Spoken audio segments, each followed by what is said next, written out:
Yo, you love my ghetto standing desk? This is the kitchen counter. This is a plastic thing. 2 rolls of Bounty and my MacBook. What do I got here? I got all my stuff. All right, so I'm gonna just do a quick video with y'all. So this is actually something I've been always thinking about for a long time.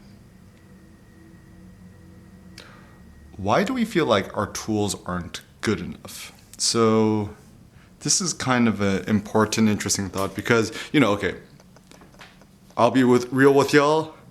I always feel this way too, is that like secretly at the back of my head, there's this nagging feeling that my tools or my things aren't good enough. And if only bought X, Y, or Z, suddenly I become more empowered, I become more creative, and I just be able to do more dope stuff. So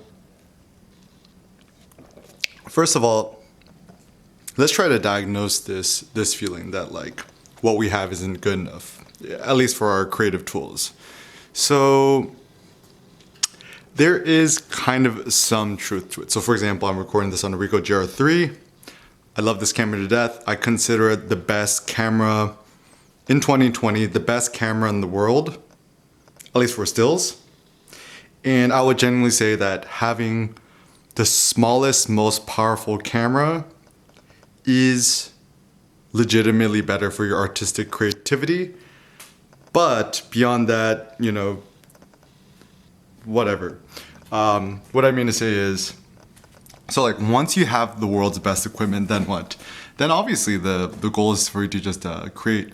So even now, like it does seem like I kind of get the sense that like video is actually getting more popular than photo now, and photographers get this, but certainly videographers like, yo, this camera's not good enough. I need the ideal vlogging camera. And honestly, like sometimes it's okay to take a more shitty option and just to kind of do it.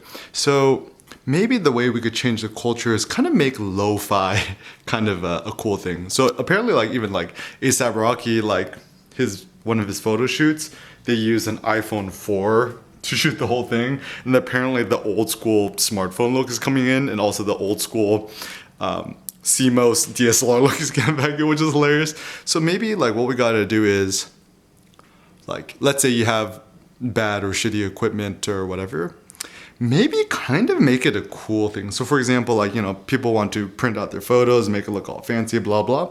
But maybe we should be like, make an aesthetic where you intentionally try to make it look a little bit shittier. So like, rather than doing a platinum print, blah, blah, just print it on Xerox printer. Just print it at home, like home printer, or just go to the office, steal their printers, and just kind of like mass print your shit and just kind of give it out there.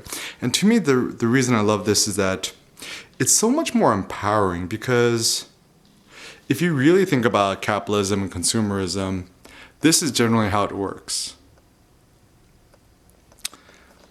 You need to purchase X, Y, or Z in order to become the most full you. If you don't have it, you're not somehow meeting your potential. So, for example, if you're watching this, I assume you're a photographer.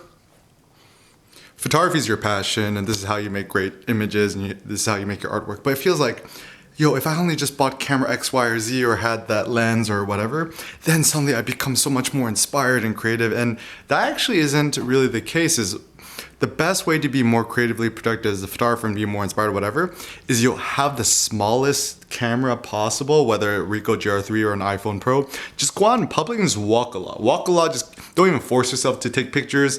Keep your camera in your pocket. And just when you see something, just snap the picture. And so what I'm kind of trying to encourage, and I'm trying to shift the culture, is that, let us assume the equipment you have right now, you're stuck with it for the rest of your life. Like, you can never upgrade none of your nothing. So you can't upgrade your phone, your tablet, your laptop, your camera, digital camera, film camera, whatever it may be. If that were the case, how would you be able to create? So this is actually something I think about a lot too. So maybe we should just kind of like embrace whatever we got and make the best out of it and squeeze and milk it. And just And I think inherent in the psyche is like, don't even strive to make it good. Like, don't care for good image quality. Maybe like having bad image quality is better. And actually, this is one funny thing that I've discovered too is, you know, people want like 1 trillion megapixels, whatever. I've actually found that legitimately I prefer smaller image sizes because like, even like my Panasonic Lumix G9, shoots like 20 megapixel stills, but yo, the files are way too big. So like even when I'm importing the photos and I got like a maxed out MacBook Pro, takes forever. I got to upload the pictures and I got like a gigabyte internet speed thing here, takes forever. Even when I'm shooting video, you know, it could shoot 4K 60 FPS, but I don't actually like shooting it because even when I upload to YouTube, it takes forever to process, because like I can actually upload the file pretty quickly, but once the file needs to process through the algorithm, it takes forever. So it just kind of disrupts your flow. And it seems like to be a creator, the optimal is to be fluid. So once again, embrace your shitty equipment and allow yourself to make shitty stuff and just put it out there and just have fun doing it.